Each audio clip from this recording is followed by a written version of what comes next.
بسم اللہ الرحمن الرحیم۔ کسی بادشاہ نے اعلان کروایا کہ جو بھی میرے 3 سوالوں کے صحیح جواب دے گا میں اسے اپنا وزیر بناؤں گا۔ کئی لوگ آئے پر ہار کر چلے گئے۔ ایک زمیندار کو بھی شوق چڑھا کہ میں بھی سوالوں کے جواب دوں۔ وہ بادشاہ کے دربار میں پہنچا اور اپنے ساتھ اپنے کسان کو نوکر بنا کر لے گیا۔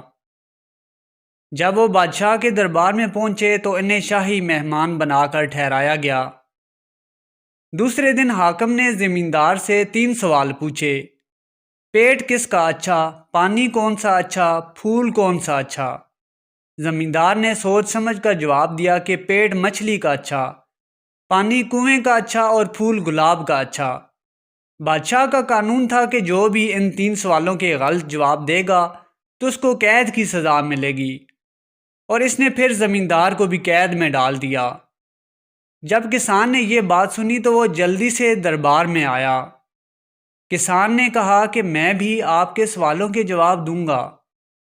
حاکم نے اسے بہت سمجھایا لیکن کسان نے اس کی ایک بات بھی نہیں سنی اور جلدی سے دربار میں آیا۔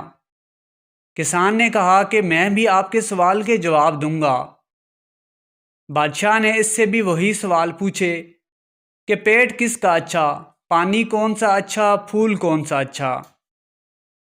کسان نے سوال سنتے ہی کہا کہ پیٹ زمین کا اچھا، جس میں ہر چیز سما جاتی ہے، اور پانی برسات کا اچھا، جس سے ہر جاندار چیز قائم ہے، اور پھول کپاس کا اچھا، جس نے ساری دنیا کو چھپا لیا ہے۔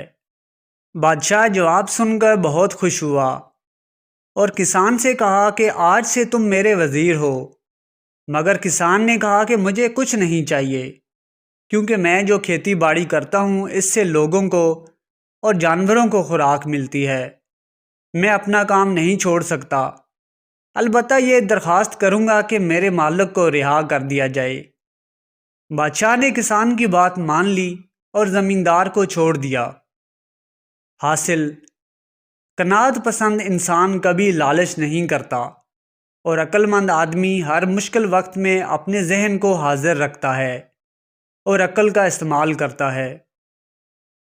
اس طرح کے مزید واقعات سننے کے لیے چینل کو سبسکرائب کر لیں اور بیل آئیکن کو بھی دبا دیں۔